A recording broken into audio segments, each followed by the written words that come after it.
The Baltic states have begun preparations to disconnect from the Russian-controlled energy grid.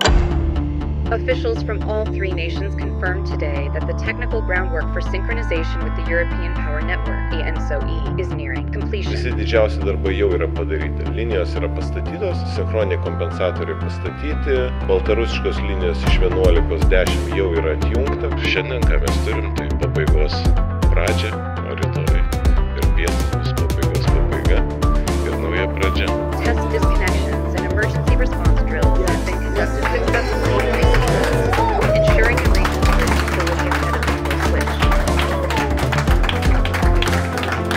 Three Baltic nations have disconnected their electricity systems from Russia's power grid. Where Lithuania, Estonia, and Latvia disconnected from their Russian-operated electricity grid before successfully synchronizing their electricity systems to a grid operated within the European Union.